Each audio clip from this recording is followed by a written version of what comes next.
Larry, to sit there and listen to Mayor Johnson talk, listen, he has had a hell of a first 2 years.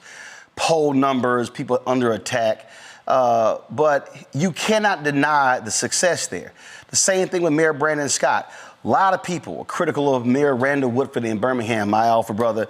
Last night, 75% of the vote, he was reelected. These brothers and sisters, he mentioned Barbara Lee in Oakland, mentioned Karen Bass in LA. They are taking on difficult jobs. And I don't think people understand how hard it is to be an elected official, to be a mayor, and you are trying to fix problems that predated you. And what we know, Larry, is that black elected officials often, when they come in, folk are expecting them to be the savior. And specifically, let's talk about Chicago. I was there. Lori Lightfoot got 4 years. Johnson beat her. You got folks who are abandoning Johnson. But it's amazing how they didn't abandon Richard Daley. It's amazing how he damn near was the mayor 20-some odd years, and they gave him, he signed one of the worst deals ever, where he gave up the parking meter proceeds for damn near 100 years for a short-term cash infusion to fix a problem, and it's called one of the worst deals in American history. But when it comes to black leadership, we expect them, Larry, to come in as Jesus and to blow breath into these cities that are living Lazarus. But when you have these white leaders, even we give them lots of runway. Yeah, as you said, black folks are expected to make, turn water into wine. And it doesn't work that way. And you talk about Chicago, we certainly talk about Baltimore. These are historically large, underserved cities because they're predominantly black. And we have to talk about that. And you're right, and this is an issue that, black mayors in particular have dealt with for decades, Roland. But even we talk about, now what's happening, these mayors have turned around violent crime in these cities that, once again, historically have been, underserved. And, credit to the mayor. And I know his poll numbers have been challenging, and you highlighted some of the other issues he's dealt with. But one of the things he has to deal with, not only in terms of, the data clearly shows that violent crime, and some of the other issues are down, is this is a battle against misinformation. It's not about what the data says anymore. This is a fight, multi-platform fight to inform the public, some people who live in your jurisdiction, who you serve and voted for you, and those outside, to counter the narrative that black folks in cities like Chicago and Baltimore are violent. And historically, that's why crime is committed, is because of black folks, which is racial stereotypes. So, and then on top of that, being a black mayor, had we always say we work twice as hard, these high expectations, despite, once you said, the historical underinvestment in black communities. In Baltimore City, we have to note that Baltimore is essentially, when it comes to housing discrimination, essentially it was the epicenter of all these, blockbustering, some of these other historical, racist housing policies started in Baltimore City. So we have to really talk about the historical context. We can also talk about, law enforcement violence against black community, particularly in Chicago. We know a lot about that, and in Baltimore. But once again, is you asking for miracles, and it's two cities we highlighted, Baltimore and Chicago. We've seen these crime numbers 20, 30, 40%, 50%. And it's amazing to see that. They should be getting, we should offer them kudos, and then we should offer more investment to invest in youth programs. And Zibora, we're asking for miracles in just 2 years for problems that have been entrenched for 20, 30, 40. You heard the mayor say that when it came to opening new mental health areas, first one since Harold Washington, that was almost 40 years ago. We're looking at how they are still cutting mental health, right? They've cut $310 million in this new bill, this proposed bill that's coming. Youth programs are being cut. Food assistance is being cut.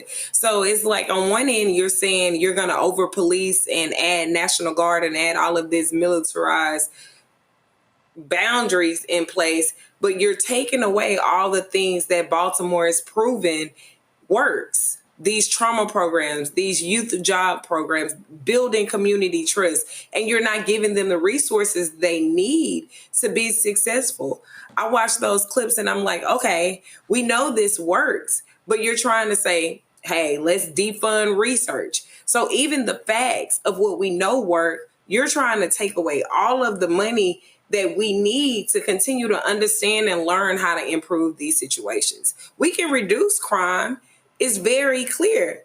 If you add these programs, if you make sure that disabled individuals are getting what they need, youth are getting what they need, these individuals that could be stimulating this community and having something to do, but we keep decreasing we have a 16% cut in youth programs. So all of those things are things that are really important, and we're just overlooking it, ignoring it, and dumping money into things like cleaning up the homeless, and you spending $1 million a day, but you could easily take care of the homeless if you had programs that did these things and you use that money to fund those type of programs. But what we have in our country, Rebecca, is this, and people, and we just need to go ahead and put it out there. You got people who, I work hard. Look at them lazy bums. Why should we support them? But then over here, oh my God, we will roll out the carpet, offer tax incentives, tax increment financing districts, all sorts of things for billionaire developers. We'll sit here and approve funding for billion-dollar palatial sports stadiums for NFL teams and Major League Baseball and NBA teams, and not bat an eye. And we're talking about multi-billionaires. It goes to show you the psychosis of American voters, elected officials in terms of how people think. But to me, you cannot complain about problems if you're unwilling to fund the things that can fix the problem. Well, Roland, let's actually call it what it is. Public policy in America centers whiteness. White people feel safer when there's more police and when there's more guns on the street from having law enforcement. But we know studies and research and the data shows, quantitative data, not just qualitative data, shows that when there's an increase in police, that's actually not good for Black communities. So at some point, we have to stop going by feelings, especially the feelings of white people in this country, as a pretext for policy, and actually look at the root cause and figure out things that actually help communities across the country. If this country was interested in reducing crime, reducing poverty, making sure that everyone who is unhoused has housing, making sure that we have proper and adequate education in this country, then they would actually be investing into resources. And the greatest resource in this country is its people. But when you see leadership that has a lack of empathy, when you see leadership that centers whiteness, then we're going to keep having these disparate outcomes, and we're going to keep going the direction that we're going in this country. And one thing that we see is when you have a low informed electorate, you get people like the orange man in the White House. Hello, I'm Isaac Hayes III, founder and CEO of Fanbase. Listen to what I'm about to tell you. The window to invest in Fanbase is closing. We've raised over $10.6 million of our $17 million goal. That means there's room for less than 6,370 people to invest in Fanbase for the average amount. The minimum to invest in Fanbase right now is $399. That makes you an owner in Fanbase today. Go to startengine.com/fanbase to invest. Why? Because current social apps have taken advantage of users for far too long, with content suppression, shadow banning, harmful racist content, and no real tools for monetization and equity. Fanbase has over 1.4 million users and counting, allowing anyone to reach all their following and monetize their content from day one. Social media is the new TV, and whoever owns the apps that distribute that content have the opportunity to own potential billion-dollar companies. While big platforms with uncertain futures are failing to serve their users, Fanbase is stepping up to fill the gap. Don't wait until it's too late. Invest now, invest for yourself and your future. Go to startengine.com/fanbase and own the next generation of social media.